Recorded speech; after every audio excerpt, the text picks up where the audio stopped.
軍服に身を包んだ一人の日本の将軍、その名を本間正治という。 AI で当時の色を蘇らせてみる。この男は普通の軍人とは少し違っていた。英国に合わせて8年暮らし、英語で詩を書いた。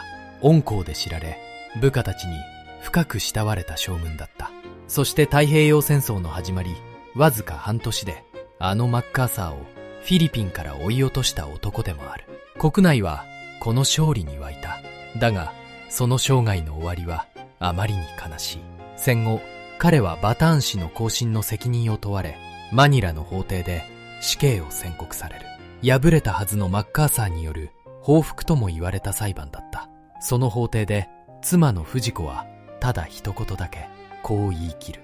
今もなお本間正治の妻であることを誇りに思いますと。その言葉に誰よりも激しく泣いたのは本間自身だった。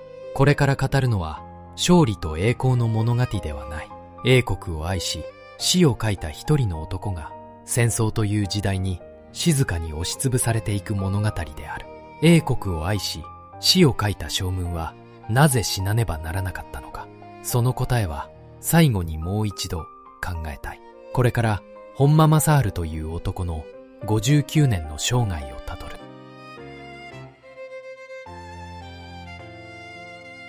白黒写真のカラー化にあたり協力いただいた東京の画像加工業者リタッチインクさんの復元方法では、従来手法のように白黒の上に色を塗るのではなく、 AI が写真そのものを補正し、当時カラーカメラで撮ったらこう写っていたかもしれない姿に近づける。これはおそらく従来の方法よりもずっと肉眼で見た光景に近い復元方法だ。興味のある方はリタッチインクレタッチ会社と Google で検索してみてほしい。若き日の本間正治、軍人の道を歩み始めた頃の姿だ。本間正治が生まれたのは明治20年、日本海に浮かぶ島、新潟県の佐渡だった。夕日を正面に望む海辺の家である。その家は決して豊かではなかった。父は酒と遊びを好む風流な人だったという。芝居や歌に通じた佐渡の水人だった。その血が後の本間の文学好きに流れていたのかもしれない。だがその父を本間は若くして結核で失っている。残された家はいよいよ苦しくなった。貧しさの中で少年はひたすら本を読みふけった。学問だけがこの島の外へ出るただ一つの道だったのである。貧しい家に育ちながら本間は幼い頃からずば抜けて頭が良かった。彼は島を出て軍人の道を志す。やがて陸軍士官学校を経て陸軍大学校へと進んだ。この陸大は将来の将軍を育てる最難関の学校である。そして本間はその陸大をなんと首席で卒業した。成績最優秀者だけが天皇から授かる恩賜の軍刀。本間はそれを手にする。貧しい島の子が陸軍のエリート中のエリートへと駆け上がったのだ。だがこの秀才には軍人らしからぬもう一つの顔があった。それはペンを持つ顔である。軍曹の本間正治、陸軍の若き将校の頃である。本間は中学生の頃から文学に夢中だった。まんじゅうを頬張りながら小説を読みふけったという。そしてただ読むだけでは飽き足らなくなる。彼は自分でも小説を書くようになった。やがて佐渡の新聞の検証小説に匿名で応募する。その作品が見事に当選し、紙状に連載までされたのである。軍人になってからも彼は詩を書き、戯曲まで書いた。軍の内部では詩人将校として知られていたほどだ。刀よりもペンの似合う男。勇ましさこそ重んじる当時の日本陸軍の中で、本間のような存在は明らかに異色だった。彼は最初の妻智子との間に2人の子を設けている。だがその家庭はうまくいかなかった。繊細で情の深いこの文学青年はどこか軍人という生き方と反りが合わなかったのかもしれない。この繊細さが後に彼を苦しめ、そして彼を追い詰めていく。そんな本間に一つの大きな道が開ける。海の向こう、英国への道だった。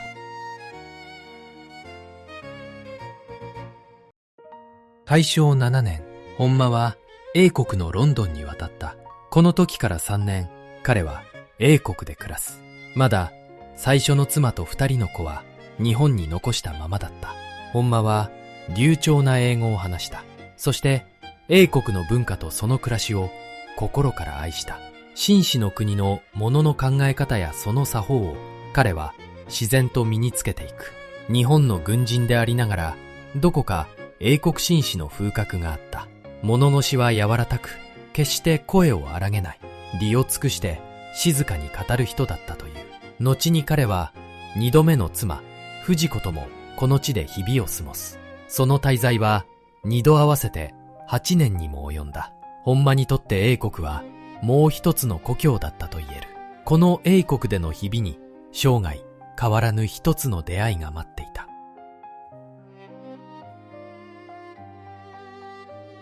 第一次世界大戦の終わりの頃、本間は英国軍と共にヨーロッパの西部戦線へ向かった。機関銃と鉄条網と泥にまみれた塹壕、近代戦のむごたらしい現実を彼はその目で見て回った。戦争がどれほど人を殺すか、本間は身をもって知ったのである。この時、本間には一人の同期の親友がいた。後に名将と呼ばれる今村仁である。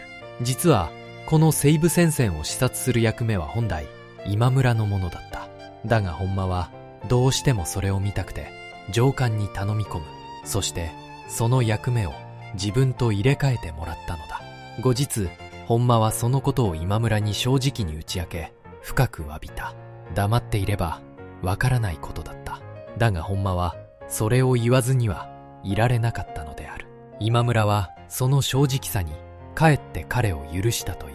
後に今村はその著書の中でこう書き残している。もし本間が黙っていたら真実はわからぬままだった。そして後で知れば自分は彼を卑劣な男と軽蔑しただろうと。正直すぎるほどに正直な男、それが本間だった。二人は考え方の違いを超えて生涯の友となった。その本間が戦地で一人の英国人と運命的な再会をする。その英国人の名をピゴットという。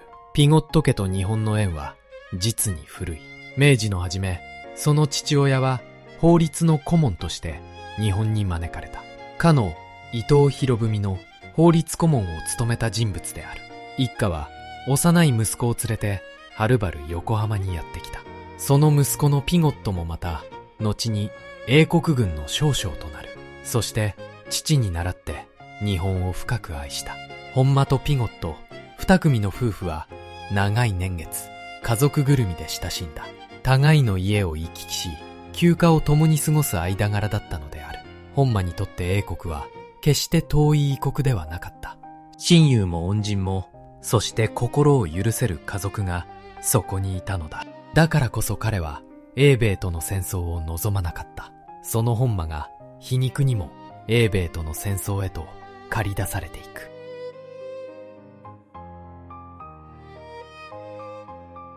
英国と米国がどれほど巨大な国か。8年を海外で過ごした本間はそれを誰よりも知っていた。その工業力もその底力も日本をはるかに上回る。こんな戦争に勝てるはずがない。本間は心の底からそう考えていた一人である。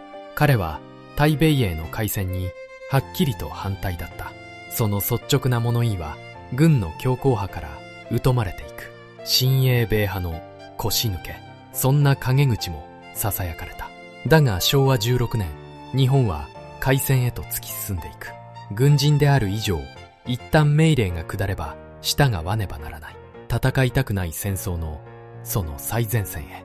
この時本間は妻の藤子を日本に残していった。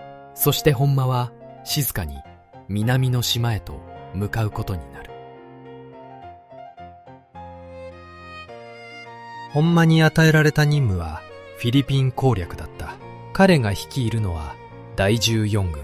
目標は米国の植民地フィリピンを占領することである。このフィリピンには米国とフィリピンの連合軍がいた。その数およそ13万。決して小さな敵ではない。そしてその連合軍を指揮していたのが後に日本の宿敵となるあの男だった。ダグラス・マッカーサー。日本でも名を知られた米陸軍の大将である。彼はこの島を難攻不落の要塞に変えるつもりでいた。本間とマッカーサー、二人の将軍の戦いが今始まろうとしていた。昭和16年12月、本間の軍はルソン島を目指す。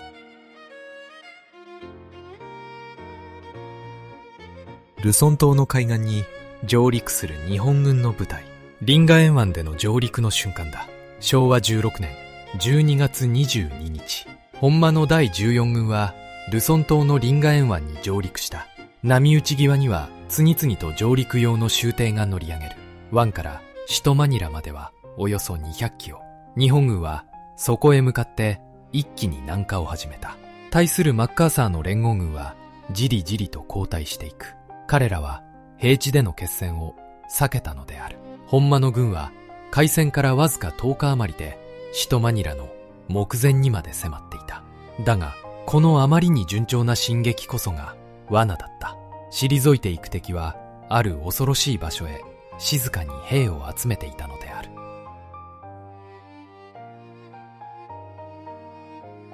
首都での戦いを避けたマッカーサーはマニラを無防備都市として明け渡した。美しい街を戦火で焼かぬための判断だったと言われる。昭和17年1月2日、本間の軍はマニラに入城する。開戦からわずか1ヶ月足らずの快進撃だった。日本国内はこの華々しい勝利に大いに沸いた。だが本間は決して油断していなかった。これは敵がわざと明け渡した町である。敵の主力はまだ島のどこかで牙を研いでいる。そのことを彼は誰よりも分かっていた。浮かれる者たちを尻目に本間の表情は険しいままだった。そして本間は占領した町の統治にある方針を取る。占領後のマニラで現地の指導者と向き合う本間。フィリピン統治をめぐる会談の場である。本間は力ずくの支配を好まなかった。彼はフィリピン人自身による統治の仕組みを残そうとする。現地の有力者を集め行政の責任者に立てたのである。占領した土地の人々を力で押さえつけるのではない。その暮らしとその誇りをできるだけ守ろうとした。本間は部下たちにも住民への乱暴を固く禁じた。敵国の民であってもむやみに傷つけてはならない。それが英国紳士でもある本間の信念だった。無用な流血は決して望まない。それが温厚な本間らしい統治の考え方だった。英国仕込みの紳士は占領地でもその流儀を通したのである。だが彼の戦いはまだ終わっていなかった。マッカーサーの主力は退いた先でなお抵抗を続けていた。その部隊こそがバターン半島だった。ジャングルの中を進む日本軍の兵士たち。バターン半島の深い密林の中だ。マニラを捨てたマッカーサーはバターン半島に立てこもった。ここは天然の要塞だった。深いジャングルと険しい山々が守る側に味方する。連合軍はこの半島に幾重にも陣地を築いて待ち構えていた。しかもその兵力は日本軍の予想を大きく超えていた。日本軍は敵をせいぜい数万と見くびっていたのである。本間の軍はこの半島で思わぬ苦戦を強いられる。その上マラリアなどの病が日本兵を次々と蝕んでいく。半年で片付くはずの戦いがじわじわと泥沼に変わっていった。そしてこの泥沼が遠く東京の大本営を苛立たせ始める。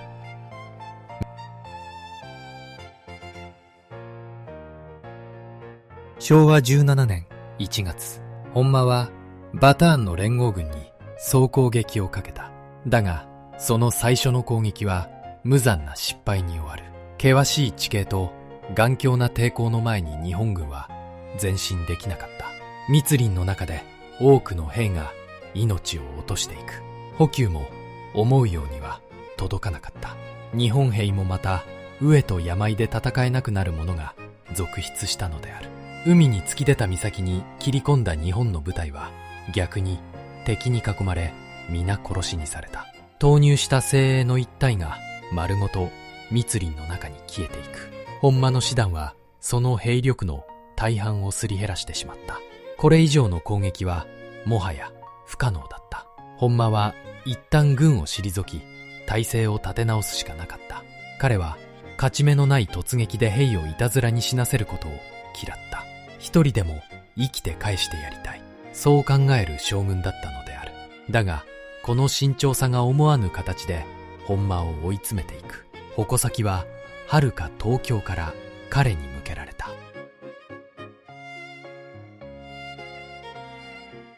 なぜいつまでもバターンを落とせないのか。東京の大本営は本間を厳しく攻め立てた。華々しい勝利の後だけにこの足踏みは目立った。一部の参謀は本間の指揮を手ぬるいとまで言う。もっと兵を犠牲にしてでも力ずくで押し切れというのである。だが本間は部下を無駄に死なせることを何より嫌った。その温情が皮肉にも甘さだと受け取られたのだ。英国紳士の優しさはこの戦場では弱さとみなされた。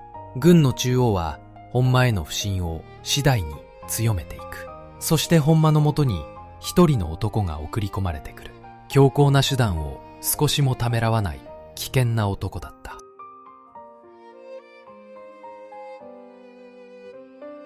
その男の名を辻正信という。作戦の鬼と呼ばれ、強硬な手段を少しもためらわない参謀だった。大本営の意を受け、彼はバターンの前線に現れる。辻はしばしば独断で過激な命令を出したと言われる。上官の芝越しに勝手に部隊を動かすことさえあった。捕虜や現地の人々に対してもその姿勢は容赦がなかった。一説には辻は捕虜を処刑せよという指示を独断で流したとも言われる。本間の知らぬところで過激な命令が現場に伝わっていく。温厚な本間とはまさに正反対の男である。司令官である本間の意図を超えて現場が動いていく。その危うさが次第に生まれていた。この辻の存在が後に起きる悲劇に暗い影を落としていく。やがて本間のもとに待ち望んだ増援が届いた。彼は再びバターンへの総攻撃を決意する。昭和17年4月、本間は増援を受けて態勢を整えた。新たな兵と大量の砲弾、そして再びバターンへの総攻撃を開始する。今度こそ日本軍は連合軍の陣地を突き破っていった。実は守る側の連合軍もまた限界に達していた。彼らもまた飢えと病に苛まれていたのである。本国からの補給はとうに絶えていた。孤立無援の絶望的な戦いだった。ついにバターン半島の連合軍は力尽きる。そして日本軍に白旗を掲げることになった。だがそのあまりに数の多い降伏こそが思いもよらぬ悲劇の始まりだった。両手を上げ日本軍に投降する連合軍の兵士たち。バターン半島での降伏の光景である。昭和17年4月9日、バターン半島の連合軍が降伏した。その数はなんとおよそ7万6千人。米国兵とフィリピン兵を合わせた膨大な数の捕虜である。日本軍が想定していたのはせいぜい2万5千ほどだった。その3倍もの捕虜が突然両手を上げて現れたのだ。しかもその多くは飢えと病ですでに衰弱しきっていた。自分の足でまともに立てない者すら大勢いたのである。この想定をはるかに超える捕虜を後方の収容所へ移さねばならない。だが日本軍にはそれだけの準備がまるでなかった。食料も輸送手段も何もかもが足りなかったのである。そもそもこれほど多くの捕虜をどう扱えばいいのか、その方針すら日本軍にははっきりと決まっていなかった。自分たちの兵さえ飢えている、そんな状況だったのだ。ここからあの悲劇が始まってしまう。バターン氏の行進である。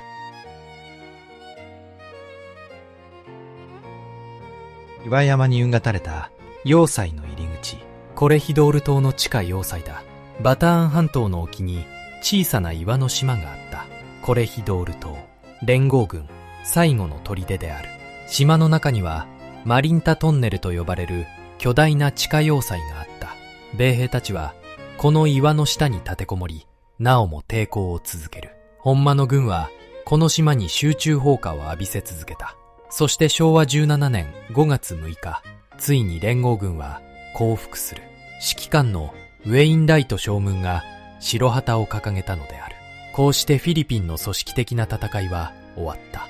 本間はわずか半年でこの島を制圧してみせたのだ。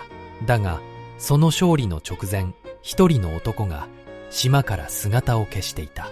他でもないマッカーサーである。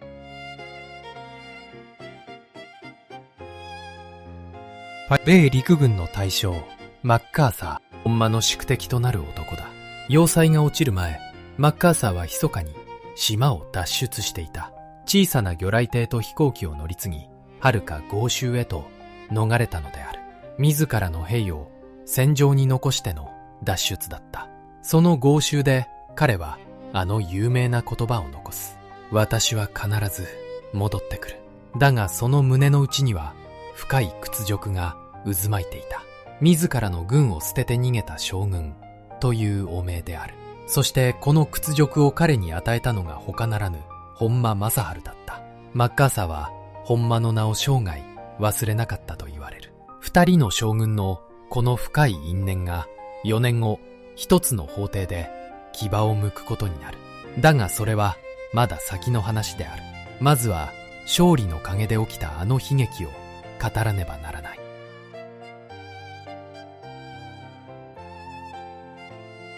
長い列をなして歩かされる連合軍の捕虜たち。バターン、死の行進の始まりである。7万6千もの捕虜を運ぶ鉄道もトラックも日本軍にはなかった。そこで捕虜たちは後方の収容所まで歩かされることになる。その距離およそ88キロ。フィリピンの焼けつくような炎天下だった。ただでさえ捕虜たちは絵と病で弱りきっていた。そこへ水も食料もろくに与えられぬままの行軍である。炎天下を何日もかけて歩く衰弱しきった男たちの長い列。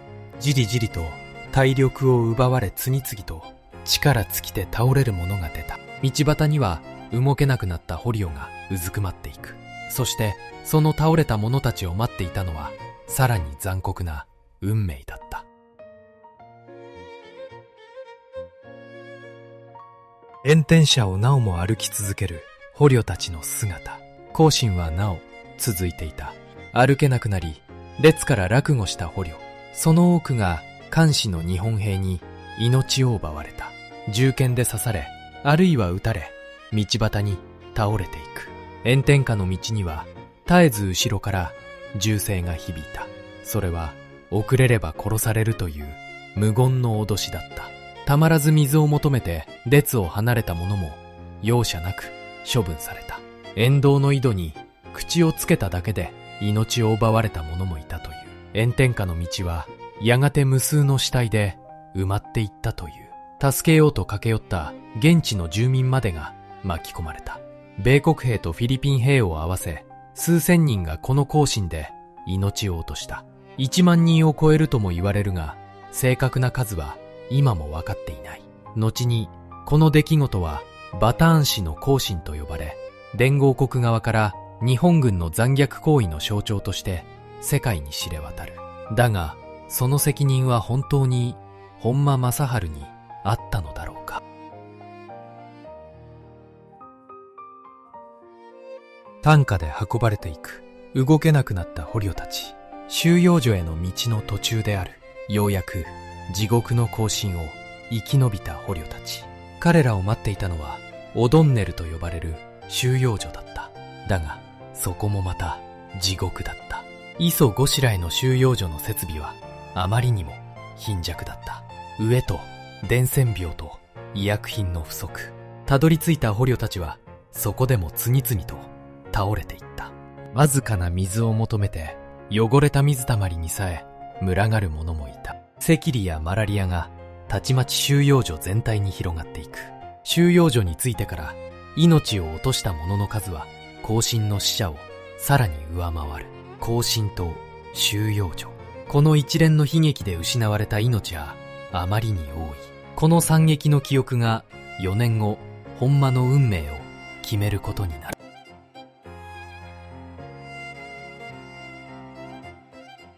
ではこの死の行進を本間正治は知っていたのか。これは後の裁判でも最大の争点となった。本間は遥か後方のマニラの司令部にいた。行進の現場を彼はその目で見ていない。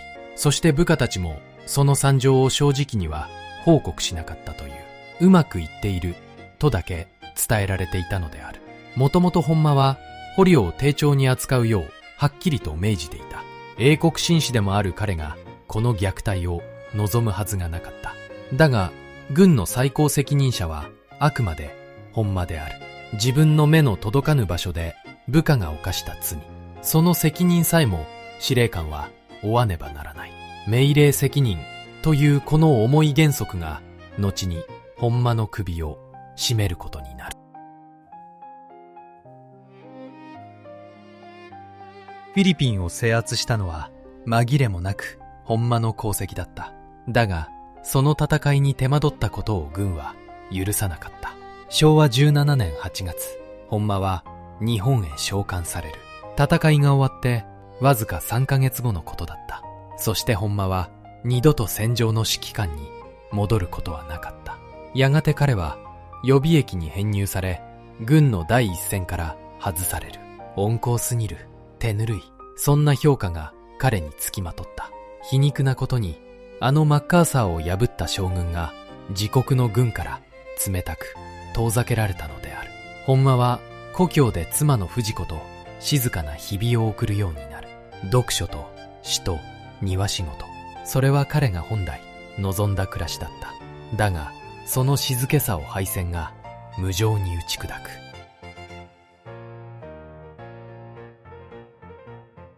収容所での本間の姿、私服のままアメリカ、ヘイと共に写っている。昭和20年、日本は敗れた。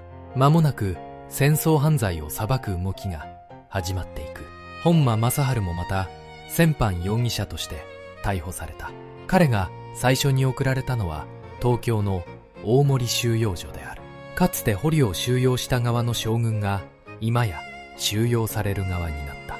だが本間を待っていたのは東京での裁判ではなかった。彼ははるばるフィリピンへと送られる。かつて自らが戦い自らが勝ったあのマニラへ。そこで彼を待っていたのは一人の男の4年に及ぶ深い執念だった。マッカーサーである。弁護人たちと並んで法廷に座る本間。マニラの軍事法廷だ。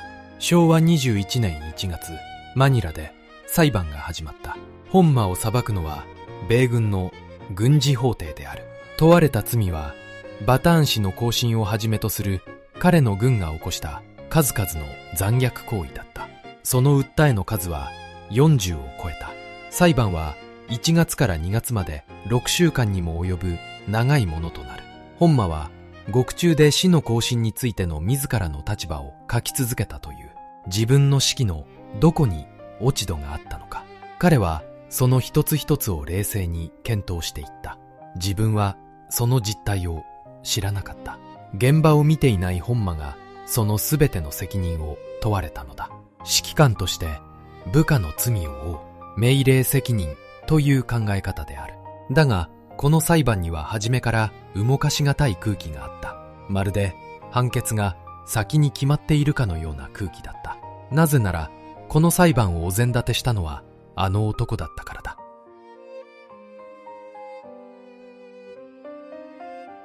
法廷の頂点でこの裁判を監督していた男、その司令部の姿がこの一枚に残されている。裁判を管轄していたのはダグラス・マッカーサーだった。4年前、ほんまにフィリピンを追われ屈辱を味わったあの将軍である。裁判の手続きも判事の人選もすべて彼の権限のもとにあった。判事は法律の専門家ではなく5人の米軍の将官が務めた。しかも法廷は伝聞や曖昧な証言まで次々と採用していく。普通の裁判なら決して認められない証拠さえ使われたのだ。だから本間もその周囲もこう考えていた。これは裁判の名を借りたマッカーサーの報復ではないかと。部下の罪の責任を指揮官が負う。その原則そのものは正しいのかもしれない。実はその少し前、同じマニラで山下智之もまた裁かれていた。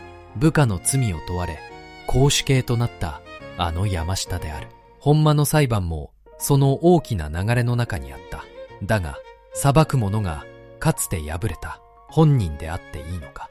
その問いを本間は胸の奥に静かに飲み込んでいた。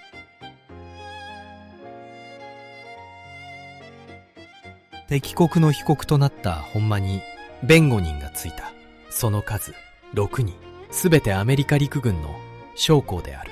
彼らは自ら望んでこの弁護を引き受けたわけではない。命じられて敵将の弁護につかされたのである。はじめは気の進まぬ仕事だったかもしれない。だが敵将であるはずの本間を彼らは力の限り弁護した。本間が現場の惨劇を知らなかったこと、彼がいかに誠実で清廉の人物であるか。6週間本間と日々向き合ううちに彼らは確信していく。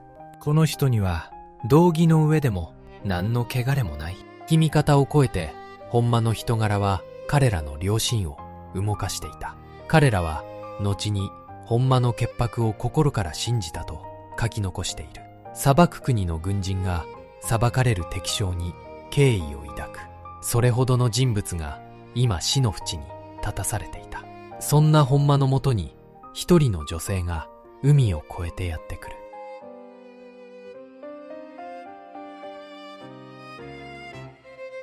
マニラに降り立った一人の日本人女性、本間の妻藤子だった。夫のために証言をしようと彼女は海を渡ってきた。敗れた国から勝った国へ。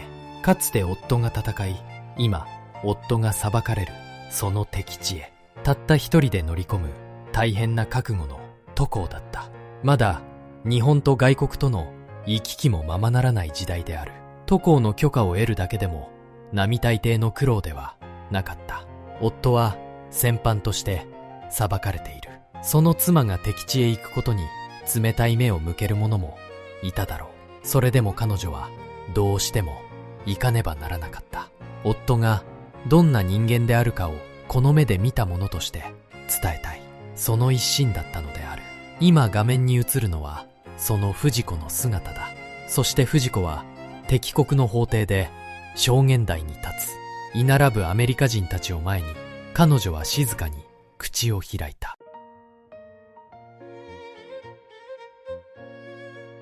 藤子は夫のことを静かに語り始めた。いかに温厚で家庭を愛した人であったか、声を荒げるところなど見たことがないと。そして最後に彼女はこう言い切ったという。今もなお本間正治の妻であることを誇りに思います。娘もまた本間のような人に嫁がせたいと。敵国の法廷で夫を誇りと言い切る日本の妻。その凛とした言葉に法廷は水を打ったように静まり返った。夫を弁護する言葉ではない。ただまっすぐな愛の言葉だった。検事すらその姿に心を動かされたと伝えられる。敵味方を超えて日本の妻の姿が多くの者の胸を打ったのだ。だがその言葉に誰よりも激しく胸を打たれた者がいた。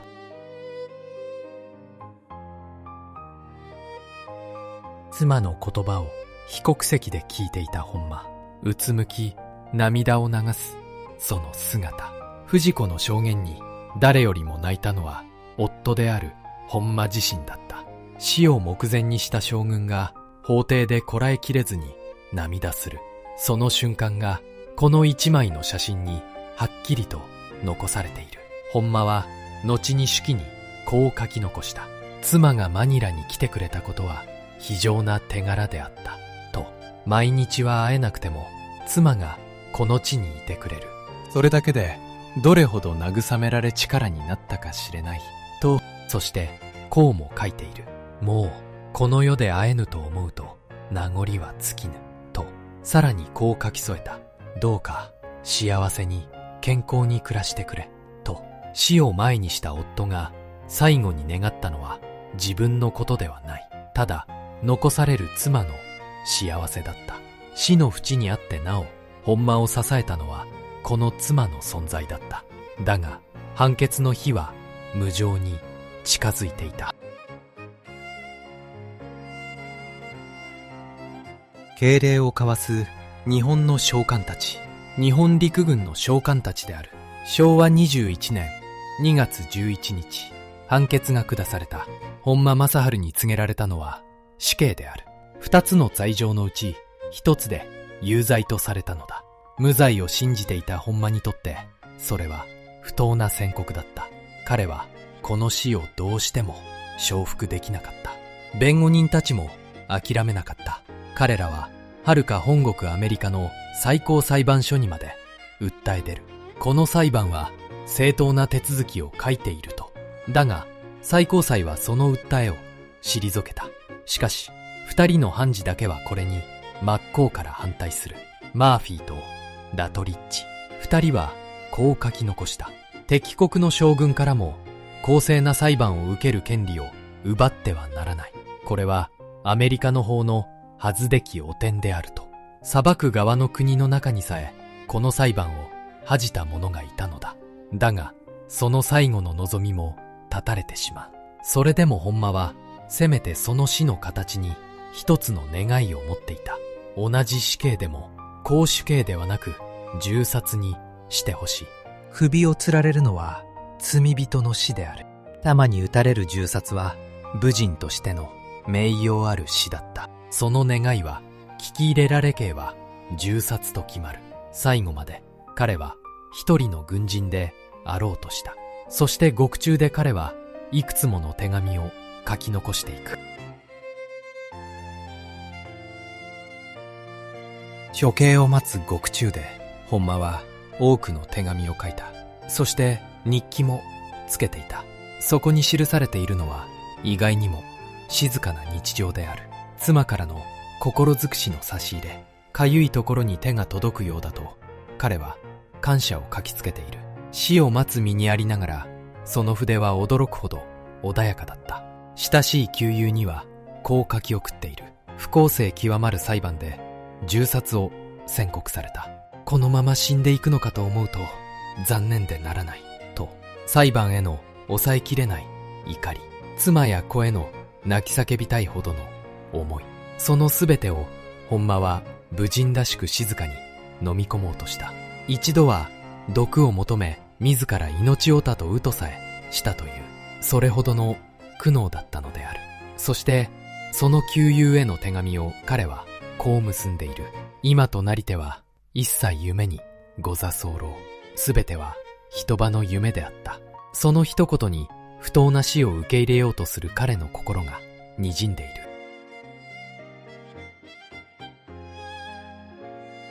昭和21年4月3日、その日が本間正治の最後の朝となった。マニラ近郊の刑場に彼は立つ。英国の友ピゴットは後にこう伝えている。本間の手紙には死を恐れぬ武人の風格が貫かれていたと。その言葉の通り本間は取り乱すことなく商用として死に向かったという。処刑の前の夜も彼は静かに筆を取っていた。わめくことも取り乱すこともなかった。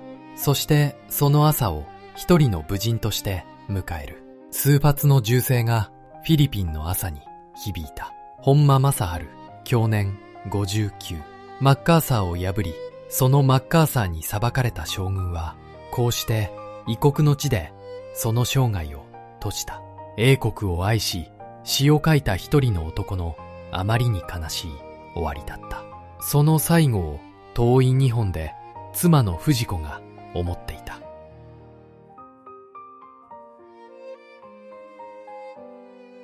夫を失ってからも藤子は気高く生きた。彼女の手元には夫の名を刺繍したハンカチが残されていたという。藤子はその文字をそっと指先で撫でながら暮らした。昭和30年、あの英国の友ピゴットが日本を訪れる。外務大臣重光守の招きによる訪日だった。かつて家族ぐるみで親しんだ二組の夫婦だが、戦争がそれを引き裂いていた。藤子は東京の帝国ホテルにピゴットを訪ねる。ピゴットは藤子の手を握り、声を詰まらせていった。過去のことはもう何もない。こうして再会できたことだけを喜び合いましょう。と、戦争は二つの家族から多くのものを奪った。それでも人と人の心の絆だけは断ち切れなかったのである。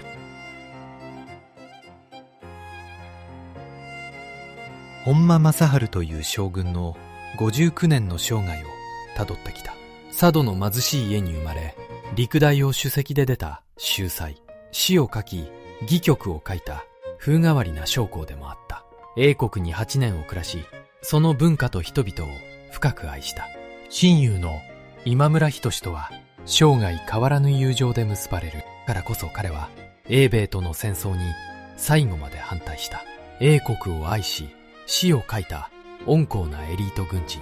勝てないと知りながらフィリピンの戦場へ向かった男。彼はわずか半年であのマッカーサーを島から追い落とした。だがその勝利の陰でバターン氏の行進という悲劇が起きる。